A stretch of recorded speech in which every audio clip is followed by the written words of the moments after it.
I am Iron Man. Who would agree to take orders from an authority figure and who wouldn't? Captain? Well, you'd think Captain America, who was a soldier in his own right, would agree to it. Big man in a suit of armor. Take that off. What are you? Genius, billionaire, playboy, philanthropist. But Tony Stark, who's gone in front of the U.S. Senate and said, I have successfully privatized world peace. Yeah, not a joiner. Yeah, you know, it's a trailblazer. I just finally know what I have to do. I'm gonna find my weapons and destroy them. Tony has a lot on his shoulders. And the great thing about Tony Stark and the great thing about Robert Downey Jr. is Tony does evolve as a character over the course of the films. Tony, you're being uncharacteristically non-hyperverbal. It's because he's already made up his mind. Oh, you know me so well. Tony is a futurist. Tony believes he can see 3 or 4 or 5 steps ahead. He feels responsible for everything. He feels like he should be able to invent a solution to any problem that faces mankind. He's got plenty of doubts about himself, or rather, he's taking an honest inventory of recent events. I see a suit of armor around the world. Sounds like a cold world, Tony. I've seen colder. Based on what has happened in all of the other films, what happens when a particular organization gets what the world believes to be too much power, it will always come to a head. For the past 4 years, you've operated with unlimited power and no supervision. That's an arrangement the governments of the world can no longer tolerate. He's had these years of battle now as Iron Man, and he's gone through incredible arcs as a character. He's a little wiser for it, you know, and he understands the need to protect the Avengers politically. We need to be put in check.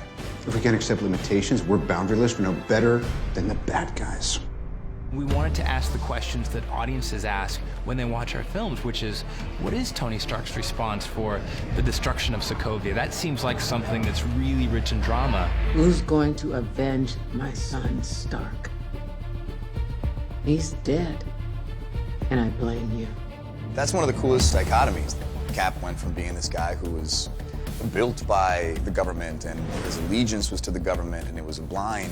Tony was kind of always flipping the bird to the government, doing what he wanted to do. This is the United Nations we're talking about. It's not S.H.I.E.L.D., it's not Hydra. No, but it's run by people with agendas, and agendas change. That's why I'm here. When I realized what my weapons were capable of in the wrong hands, I shut it down, stopped manufacturing. Tony, you chose to do that. If we sign this, we surrender our right to choose.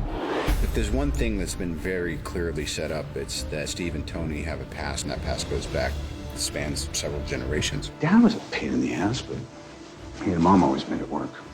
You know, I'm glad Howard got married. I only knew him when he was young and single. Oh, really? You two knew each other? He never mentioned that. Maybe only 1,000 times. God, I hated you. He's feeling a little misty about his folks, much more than Iron Man 2. What is and always will be my greatest creation is you.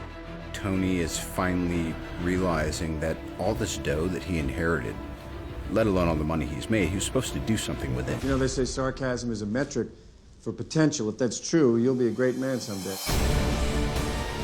Part of what makes the stories fun is they never do anything perfectly, but they're righteous and they're principled people.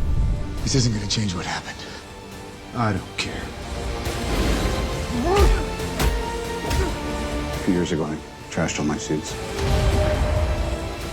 Then we had to mop up Hydra, and then Ultron. My fault.